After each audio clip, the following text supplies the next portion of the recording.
The climbing out of the ruins for me was really about not letting the past dismantle the present, so that I could work through all of the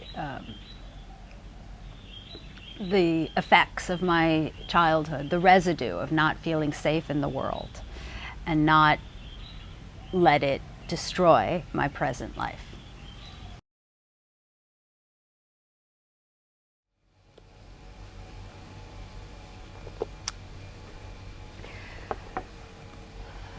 For me, the book is really about the aftershocks of childhood and about navigating a world when you haven't been given the proper tools emotionally. The title of my book, An Abbreviated Life, comes from when I was a child. I felt I was always wearing a suit of armor to protect myself. So I was constantly in self-preservation mode.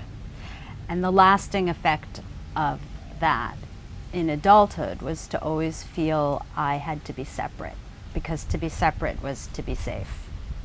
So it was a sense of always being on guard. And it was a life within brackets. For me, that was the abbreviated life. I wrote the book to make order out of the chaos. It took me a very long time. I started the book 20 years ago, and I wasn't ready at that point. I actually started writing it as a novel because the events that happened to me were so outlandish. I didn't think that anybody would believe them. I had to cross over. It was a passage, and I needed to emancipate myself from the past. So I always felt I was in danger. I felt under siege. I felt I was in a situation that was unpredictable all the time. And the effects of that on the developing brain of a child are scientifically proven to wire the child to never feel safe in the world. I talk about the developmentally changed brains of children in the book, because children who are exposed to chronic childhood abuse and trauma end up having a changed brain.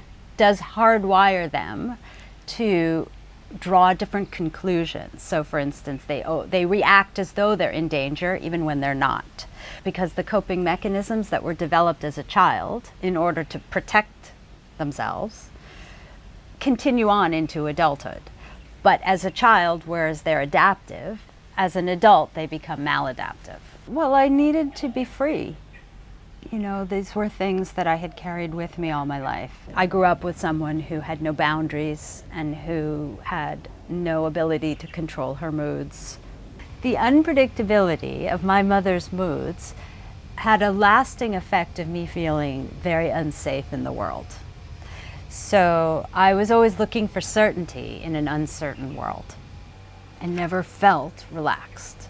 I never felt at peace. It was a life under siege. I had these escapes to visit my father in Southeast Asia. When I would spend time with him in Thailand, where he lived, I would feel it was a life without conflict.